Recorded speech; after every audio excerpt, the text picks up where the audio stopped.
Hello，大家好。今日咧係2025年嘅5月23號，星期五。咁咧今日咧由我 Teresa 張咧同大家喺創業學堂裏面咧分享呢30分鐘嘅時間。咁咧今日嘅題目咧，我諗大家都唔知，大家見到我之前 send 出嚟嗰個 link 入得嚟咧，都應該會知道今日我咧就講一個題目咧。就係叫做如何邁向穩健啦。好，咁呢個題目咧，其實咧，即係我就覺得非常之重要嘅，因為尤其是咧喺一個即係呢，我哋講緊生意啦嚇，我哋而家嘅創業學堂裏面都係幫大家即係建立自己一個穩健嘅一個係啦，都係同穩健有關嘅一個嘅架構啦，同埋咧一個嘅被動式收入啦。咁你諗下，若果唔穩健嘅話咧，即係隨時都會冧嘅。咁大家仲會唔會繼續咁樣樣去持續咧？咁所以咧，如何邁向穩健喺呢一個題目嚟講咧，都非常之重要嘅。咁我嘗試用我少少嘅一啲嘅諗法啦，同埋資料搜集咧，去同大家去分享。咁喺分享之前咧，就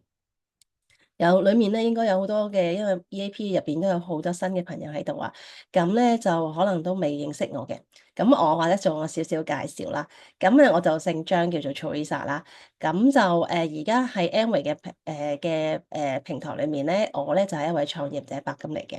咁另外咧就係紅寶石啦，咁仲有係中國營養學會嘅營養健康顧問。BodyFit 體重管理教練嚟啦，仲有 Be Well 嘅健康顧問啦。咁我自己本業咧就係從事呢個保險嘅理財策劃嘅。咁我係一位分行經理帶團隊嘅。咁所以咧，其實即係唔敢話自己好有經驗，不過咧即係跌跌碰碰樣樣都有試過下嘅。咁所以咧都即係今日都睇下喺我自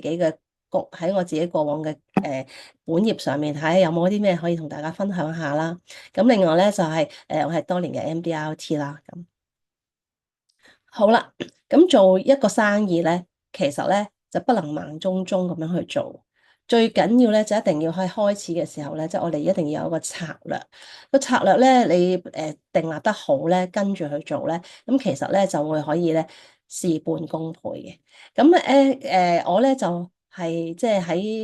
做呢一個題目嘅時候，我咧做搜集資料啦。咁其中一個渠道咧，而家即係最方便嘅就係喺 AI 裏面攞啦。咁我就問下佢啦。咁如果喺直銷品牌裏面、直銷行業裏邊要做到穩健嘅，究竟應該有啲咩元素啊？咁咧就彈咗呢5個俾我喎。咁我睇完之後咧，我發覺啊，其實真係需要嘅。咁所以咧，我就透過呢五個項目，包括咩咧？選擇可信賴嘅直銷品牌啦，建立良好嘅客戶關係，要持續學習同埋提升。建立一個穩健嘅團隊，同埋咧遵守啲道德同埋法律嘅規範，呢幾樣嘢裏面咧，都同大家咧即係簡單咁樣樣去分享一下，咁樣我哋點樣可以透過呢幾點咧，去幫我哋建立一個穩健嘅架構，一個穩健嘅策略啦。好，咁首先咧，我哋講緊咧就係選擇可信賴嘅直銷品牌。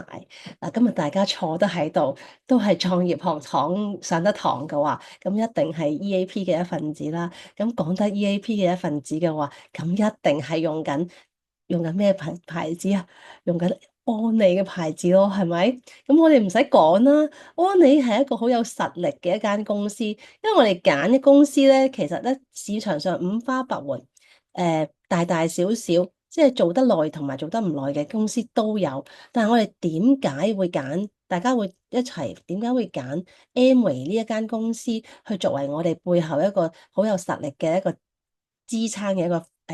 呢個提供者咧？咁樣樣，咁咧就係因為其實唔使多講啦，歷史已經話咗俾我哋聽啦。咁第一，佢已經有成就嚟70年嘅一個歷史啦，係嘛？老字號又即係做得咁耐，到而家都仍然係屹立不倒嘅，即係一定有佢嘅實力。另外咧，哈佛大學嘅商學院啦，都攞過去嚟做 business study 嘅喎。咁啊，仲有呢、一個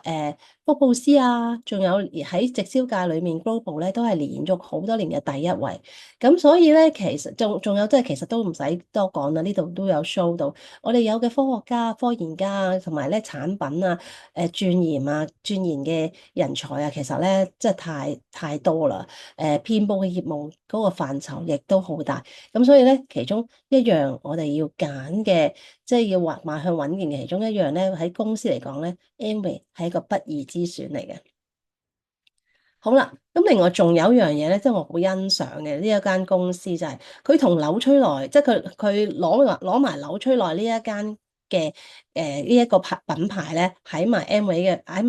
邊嘅貨架上面咧，都係我哋其中一個嘅暢銷嘅產品啦。咁點解咁暢銷咧？咁其實咧就係喺上個世紀初嘅時候咧，已經咧即係始創人咧，佢已經好有個智慧，開始咧已經係鑽研同埋開創呢一個咧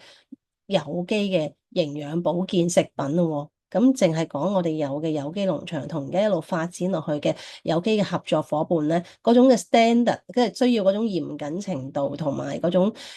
專業咧，其實咧不容置疑噶啦。即係如果當你去再繼續去研專同埋學習嘅時候，去查究嘅時候，你會睇到哇！即係我哋食落肚嘅呢一個嘅紐崔萊產品，仲有我哋行緊大健康市場咧，其實咧呢個產品真係冇得頂，係啊。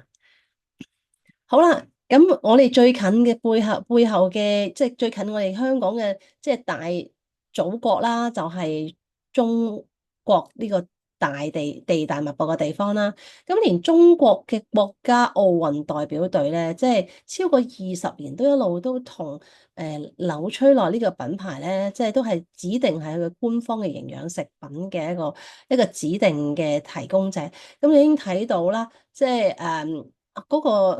紐崔萊嘅實力有幾勁嚇，同埋咧佢嗰個嘅年資咧比起安利咧就仲耐啲喎，已經係90年㗎啦。咁所以咧，即係我哋有咁強嘅實力嘅一間公司，其實係咪好幸福啊？同埋咧，即係都要讚下自己啦。即係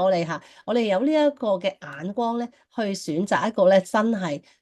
好幫到自己、幫到別人嘅一個好好嘅一個嘅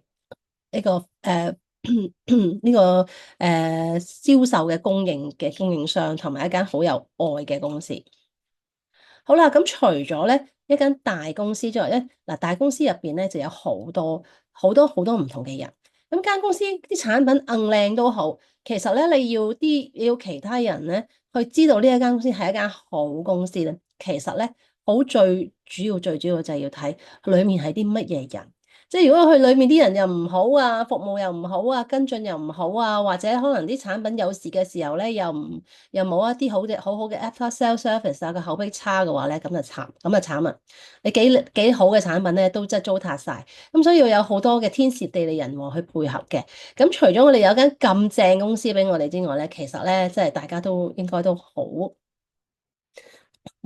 估到我講咩㗎啦。因為我哋有好好嘅團隊啊嘛，係咪？喺唔同嘅團隊裏面有唔同嘅團隊嘅文化理念，咁啊當然安利本身佢都有佢自己嘅文化理念喺度啦。咁但係我哋每日埋身接觸嘅、去學習嘅、對住嘅人嘅，或者我哋學嘅嘢，我哋個個都唔識嘅，由零開始去學習嘅，究竟係學啲咩人咧？做啲咩嘢事咧？咁嗱，咁其中一個咧就係 ACT 呢個好大嘅團隊啦。咁 ACT 裏面咧就有阿 Bo Jolly，佢要集合咗成超過40年嘅經驗，成功經驗喎，仲係咁咧就建立咗一個咧呢個好有規模嘅、好有系統嘅 ACT 系統喺度啦。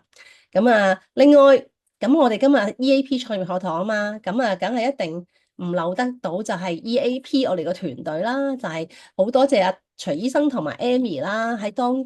嗰幾年嘅時候，佢哋咧就一齊係合作建立呢個平台，而令到咧我哋今日咧有個咁好嘅環境去俾到我哋咧喺即係我哋呢啲小小嘅幼苗啊咁咧就一路咁樣樣有好多嘅養分俾我哋咧去茁壯成長，咁咧就令到我哋咧即係成長得嚟健健康康啦，然後可以繼續咧發揚光大咁。咁所以咧呢個好嘅直銷品牌，好嘅團隊咧，其實咧同埋係有質素嘅團隊咧，其實係必須要嘅。咁所以咧，今日大家都坐喺度一齊係喺創業學堂咧度學習啦。好啦，至於第二點咧，就係咧建立一個良好嘅客戶關係喎。咁我哋應該點樣做啦？呢個題目咧好多時候都會有好多地方會講到嘅，有好多書籍都會有講嘅。咁咧，咁但係即係其實要講呢個課題，可以講好多好多嘅好多時好多個鐘頭都得嘅。咁但係咧，我就揀咗少少一啲歸納一啲比較簡單容易去掌握嘅一啲嘅狀況去同大家分享啦。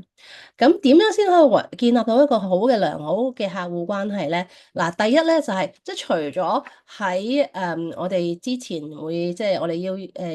要有名單5選啦，跟住咧就係邀約嗰5部曲啦，係咪？嗰5個步驟啦。咁你邀約完出嚟之後，你見嗰個人咧，其實咧嗰刻咧就即係見真章啦，因為你真係要面對面對住佢噶嘛，佢亦都係對住你嘅時候，都可能有啲。即係唔會特登嘥啲時間走嚟對住你嘅，係咪？梗係有啲嘢佢想了解或者知道。咁我哋要喺呢一個見面嘅時候咧，就要做一個咧叫做 fact finding 啦，資料嘅搜集。咁然之後下一步係點咧？你攞咗一啲我哋要嘅資料之後咧，跟住就可能幫佢做處理咗啦，可能係做 HC 又好，減重又好，或者可能美容嘅扮靚又好，無論就算個清潔產品啊，或者係煮嘢食嘅都好啦嚇，同我哋按你有嘅產品上面咧，可以幫到佢解決佢想要嘅嘢嘅時候，咁當佢做緊即係用緊啊，其實我哋個跟進係或者未做，佢仲考慮緊當中嘅時候。我哋個跟進系統都要好好嘅喎，因為如果唔係嘅話咧，即係哪怕我哋因為唔係淨係做1日㗎嘛，又或者我哋唔係做1個月就走啊，我哋咧講緊咧係會做1年、5年、10年，就算我停咗唔再繼續發展嘅話，咁你跟開嘅一啲嘅朋友啊，用緊嘅產品嘅人啊，可能我哋都有機會有啲時候都想問下你嘢嘅喎。咁我哋嘅跟蹤系統咧就要好緊要啦，因為我都唔係咁好記性嘅，可能咧而家你問起我咧3個月前做同某一個人傾過某啲嘢嘅時候，我都唔會記得㗎。咁咧就一定要有個好好嘅跟進系統咧，等佢覺得哇，你真係細心啦，我都唔記得嘅嘢，你都幫我記住。同埋咧，我哋咧要時常都要 update 翻我哋客人咧，同埋我哋嘅伙伴啦嘅一啲，尤其是係客人啦，咁咧就一啲我哋需要話俾佢聽嘅資料嘅。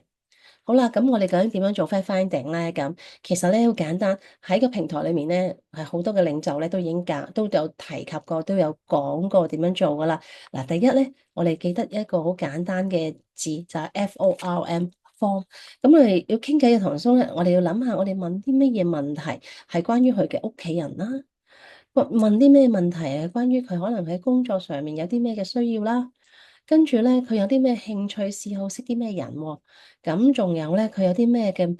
信息或者佢本身個經濟能力點啊咁呢啲咧，咁今日我唔詳細講佢裡面嘅內容啦，大家可以喺翻Facebook 啦，或者係問翻你哋嘅上線咧，都介紹人咧都會講翻俾你聽點樣可以做到呢個 FORM 噶啦。咁但係我淨係可以歸納咗一個重點，就係如果我哋咧越清楚喺呢4方面咧攞得嘅資料越詳細越仔細嘅話咧，我哋去幫我哋嘅對象去處理去解決佢嘅問題嗰個嘅嗰個嘅成功率同埋咧去令到佢得到佢想要得到嘅一啲嘅方案咧，係會更加事半功倍嘅。好啦，咁跟住我點樣去記錄啊？咁嗱，我自己咧喺我自己本業裏面咧，我自己嗰個即係我有每一個客人，我都會有一個 file 俾佢嘅。即係類似醫生嗰啲啦，即係會有一沓咁樣樣寫低嘅。即係我呢啲好傳統嘅，我全部都用手寫嘅。即係每次見完個客咧，我都會一定會 mark 翻低我同佢見過啲咩重點啊，有咩要提醒我啊，同埋幾時要再跟進咁。咁其實呢度都要啊，但係因為即係我哋平時咧都冇乜地方擺嘢啦，又唔知點做，咁我咧就會用我手機裏面一個叫做備忘錄嘅一個嘅嘅呢一個 Apps 咧，去幫我咧去記錄。咁我見有啲人咧，佢哋係會用Keynote 啦，或者可能用唔同嘅工具啦。咁咧其實咧都無論你用咩工具都冇所謂，最緊要咧就要有一個跟進嘅記錄，可以俾自己咧好容易就揾到出嚟，同埋咧知道有啲咩重點嘅時候，當你再見到佢嘅時候，咁就可以提翻佢。因為譬如可能2、3年前我見過一個人，跟住好耐冇見啦，佢忽然間揾翻我，或者我可能我聯絡翻佢，去問我一啲嘢嘅時候，咁我就即係我自問我自己唔係執生得咁叻嘅人啦，咁我就要睇一睇我當其時有冇寫過啲乜嘢係關於佢嘅，咁然之後去跟進咯。好啦，嗱呢啲少少我有啲嘅 reference 咧，可以俾大家睇嘅。呢啲咧可以備忘錄裏面咧 keep 低，譬如填過嗰啲 HC 嘅資料啊，跟住食嗰啲咩 supplement 啊，佢 in-body 係點啊，或者呢個譬如佢有啲特別嘅需要嘅時候咧，我又將啲嘢 mark 翻低啊咁。咁我就係咁樣樣咧去跟進翻每一個人，即係每一個人跟佢個名去記啦。咁好，咁然後咧，仲有啲乜嘢可以幫到我哋咧？喺即係做到一個良好嘅客戶嘅即係嘅服務嘅俾佢咧？咁就係咧，我哋喺推廣優惠嘅時候，譬如最近機緣啦嚇，咁我哋會通知一啲信息啦。咁你喺你嘅手機裏面，你嘅 WhatsApp，可能我哋好多時用 WhatsApp，有時用 WeChat 啦。咁咧，我哋有冇一個好好嘅系統，將我哋分門別類，邊啲係客？邊啲係發展嘅，邊啲係做 body fit 嘅，邊啲係可以咧俾一啲呢一啲嘅即係嗰個產品資訊嘅最新嘅資訊嘅，或者一啲咧俾一啲 motivation 嘅，或者係一啲關於發展嘅一啲會啊，俾佢哋咧去即係分門別類 send 俾佢哋咧咁，咁你就要喺咧嗰個 WhatsApp 嗰度自己做一啲嘅標籤喎，咁你就好容易去揾到究竟咧一打個 keywords 嘅時候咧，就好容易就已經篩選到呢啲人出嚟啦，咁你就唔使逐個逐個去揾啦。咁係啦，譬如好似仲有呢啲咧，到期啦，爭少少啦，就夠升多，即係有多一張有勵志券喎，咁樣樣，咁啊冇嘥咗提佢啦。有啲客係真係要提，甚至乎提到2次，去到最尾嗰日都仲要提嘅。咁當然你要睇下咩客咩類型啦，佢自己個性格係點啦。咁又或者咧，爭少少就夠幾多 PV 噶啦，就可以升3%、6%咁樣樣。咁我哋又要提下，幫你計下喎。咁等佢哋咧都知道咧有一啲咁樣嘅情況嘅時候咧，咁佢就容易去跟啦。就你叫佢自己計翻，仲有幾多錢，佢真係唔會同你計啊。但係你話俾佢聽，喂，爭1,500嘅就已經可以就多3%，咁佢自己又會做嘅喎。咁所以咧呢啲咧，我哋要即係細心位要做啦。咁另外咧喺我哋接觸客戶嘅時候咧，其實不妨咧，就算 body fit 啊，或者係就發展者更加要啦。我哋咧都一定要同佢講下有啲乜嘢嘅會員嘅計劃啊，或者咧嗱，我哋呢個321就係咁簡單啦。就呢個圖好靚，我一路 keep 住到而家。呢個係阿 Esther 咧，佢嗰陣時咧就抄咗出嚟咧，無私分享俾我哋噶。咁我哋一路 keep 住呢個靚靚嘅圖咁。嗱，譬如321啦，咁仲有咧，我哋要學識講呢個。評 Apple Plan 啦，咁呢啲我哋都會喺唔同嘅時間、唔同嘅機會、唔同嘅環境時候咧，我哋都會咧可能一次過講，又一分開講，唔同時段講嘅時候咧，我哋都要兩手準備，我哋要知咯。咁個客人啊，有機會咧就會因為咁樣樣咧轉變成為用家，唔係由客人變用家，用家再變成呢一個發展者㗎咁樣。好啦，去到另外一個點啦，第3點咧就係咧持續學習同埋提升啦。咁啊，呢一個咧題目咧，咁大家都應該都唔使即係擔心啦，因為呢個咧點樣我都覺得佢咧，因為你唔學嘢，咁你根本上就唔會進步，即係等於一棵花，你唔淋水，唔俾 fit，唔俾肥料佢嘅話，佢唔會生得靚，係咪？咁咧ACT 系統最正嘅地方咧就係乜嘢堂都有嚇，呢個我唔長講啦。上晝夜晚乜堂都有，EAP 一樣嘅喎，我哋有啲獨家嘅堂係專門俾我哋 EAP 嘅伙伴嘅喎。咁譬如最近我哋搞咗呢個網絡實踐，建立網絡嘅實踐工作坊啦，已經搞咗幾場㗎啦，咁非常之好。咁仲有咧嗱。Amway 又非常好個，佢會有唔同每個月咧都會定期，佢都有一啲嘅training 俾我哋噶啦，譬如雅姿嘅，咁最近就會有呢一個美白系列啦嚇，咁另外咧紐崔萊嘅，咁啊亦都會有嗱呢一個杏兒系列啦，咁或者嚟緊會出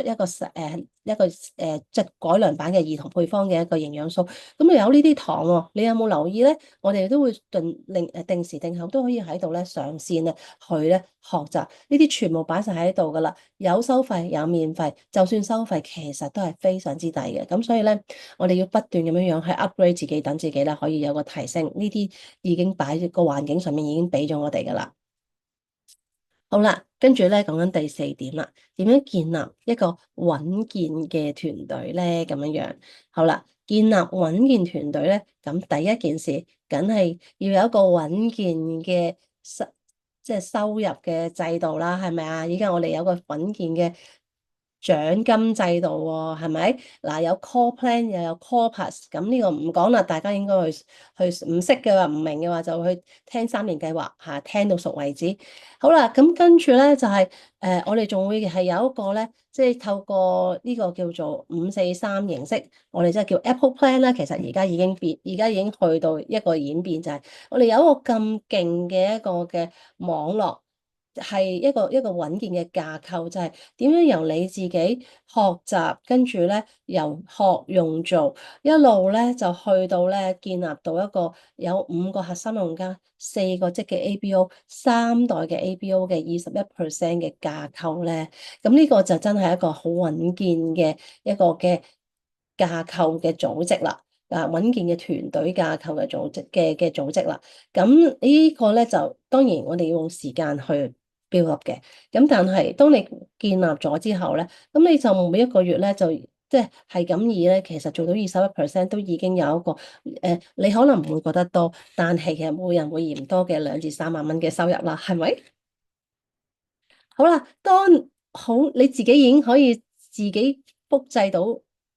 做一個21%嘅一個領袖嘅時候，咁你就將呢一樣嘢再複製俾你嘅伙伴噶咯喎。當你複製到俾阿 A 嘅時候咧，咁你已經多6%嘅領導獎金啦。咁9600代表乜嘢啊？代表9600咪代表你有成400-500萬嘅一個嘅資產去每個月收緊3個停車場嘅租金咯，9600蚊。咁另外，當我哋做到六個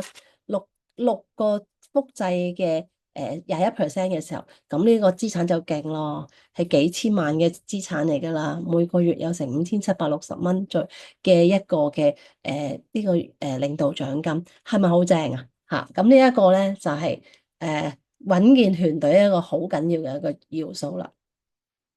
咁另外公平性呢度唔使多講啦，咁大家可以自己再睇翻。咁喺安利嘅發展階梯裏面咧，其實咧一步步嚟嘅。咁呢個都係我覺得非常之一個邁向，即係去邁向穩健一個好緊要一個里程碑嚟嘅。咁首先就會由霍金開始啦，咁跟住咧就到翡翠，然之後就去到鑽石。咁跟住一路上去嘅時候咧。咁就算你即係喺中間其中一個地方停，你覺得 OK 夠啦咁，其實呢一個都已經係好穩健㗎啦。咁但當然即係冇人會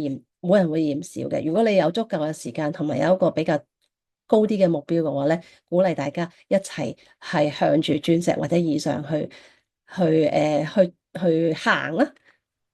好啦，咁呢個就係嗰個收入啦，5年加加埋埋就已經有400萬喎。咁有啲乜嘢係穩健得過？即係我知應該仲有其他嘅，但係即係喺我嘅知識裏面啦嚇。咁保險可以嘅，咁但係即係如果講穩健嘅話咧，當你建立咗之後就可以一路有個持續嘅被動式收入嘅話咧，即係我就係覺得按你呢個就真係非常之正嘅一個嘅收入嚟嘅。好啦，去到咧。最尾一點咧，就係講緊遵守道德同埋法律規範啦。咁哇，好似好嚴肅嘅一個問題，一個題目啊，係嘛？咁咧就但係我哋又唔可以唔理佢嘅喎，因為即係若果冇呢個道德操守，冇呢個法律規範嘅話咧，咁咧就亂㗎啦。一亂咧就唔穩健噶啦，嗱，大家仔細啲諗下係咪？即係你又可以咁，佢又可以咁，你又可以出一啲蠱惑，嗰個又可以出一啲蠱惑，咁你覺得係好嘅，但係其實係啲蠱惑嘅，咁影響到其他人。其實咧，當一影響到其他人，咁就已經冇任何嘅穩健嘅元素喺裏面。咁我哋點樣去做咧？咁嗱，我哋咧即係我哋做發展 Amway 咧，係一個人嘅事業，事實上係嘅，即係人情係一定要顧嘅。咁咧，但係咧喺理性上面咧，又真係又唔可以唔行理性嗰方面咯。因為如果咧下下都用太多情嘅時候咧，咁咧就會好多時會令到自己筋疲力竭嘅。咁啊，但係咧太重理咧又唔得嘅喎，即係冇人情味咧，即係你幾好嘅一個環境俾你都好咧，咁啲人太冷漠咧，都唔會覺得呢度係一個好有愛嘅地方。咁所以咧，人情同埋理性咧係兩者咧都要兼備。咁咧，另外咧，我哋咧喺呢個遵守道德同埋法律嗰方面咧，就盡量避免咧誇大產品嘅功能同埋收益，係實事求是嘅，係嗰樣就嗰樣。唔識嘅話咧，就話俾對方聽，我幫你問翻。係啦，你一定，我哋大家一定咧要係將嗰件產品或者功能嘅收益咧，係要係如實咁樣樣去展現嘅。因為咧誠信咧係好緊要，個 reputation 一破壞咗嘅話咧，咁咧你所有幾叻嘅嘢或者建立得幾好嘅嘢咧，都會一朝咧立散晒噶啦。咁呢個好緊要。咁仲有咧，我哋需要咧遵守咧直銷嘅法規，同埋確保咧業務合規。Amway 時常都會有提我哋嘅，尤其是會係喺由課金以上啦嘅情況咧，咁啊公司其實都同我哋都做過好多唔少嘅一啲嘅培訓咧，都係提我哋咧喺呢個法規嘅上面咧，一定要嚴謹遵守啊，咁啊唔好做一啲唔道德嘅嘢。咁我哋邊度可以知道做到啊？即係暫時未有 training 嘅，或者點，我哋點樣做到啊？咁咧，其實咧喺咧網頁上面咧，一個叫做商德同埋稅務裏面呢個範疇裏面咧，就可以揾到咧好多關於咧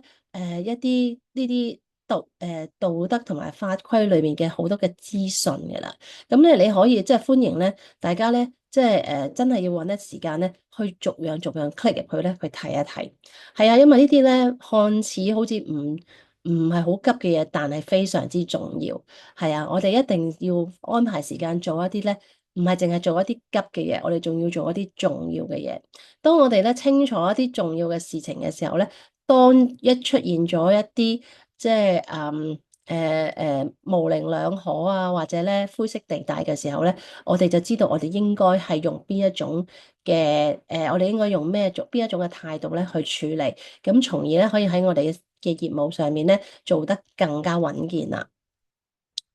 好啦，咁咧最後咧我都送俾大家一個嘅即係幾句字啦。咁第一咧就係即係呢一個咧就係我哋咧係需要做正確嘅事嘅，係啦，事我哋一定要做正確，然後再將呢啲事情咧做正確，係啦，我講多一次，做正確嘅事，再將事情做正確，呢個咧係我哋咧每一個人咧都需要即係堅守去做嘅一個嘅情況啦。咁咧今日咧我分享嘅內容咧都差唔多啦，咁希望咧對大家都有幫助啦。咁同埋咧就係日後喺EAP 又好 ACT 上堂嘅時間見到就好啦。咁咧大家如果有啲咩嘅交流，可以留我係用 YouTube 嘅，大家可以喺 YouTube 度留言，之後大家分享啦。又或者如果見到我嘅時候咧，都可以同我即係講下啦，有啲咩嘅意見可以俾我，或者 WhatsApp 俾我都可以嘅。咁咧希望嚟緊日後再有其他嘅啊、有其他嘅呢個嘅分享嘅時候咧，我再同大家分享其他嘅題目啦。咁今日咧就到此為止啦，拜拜。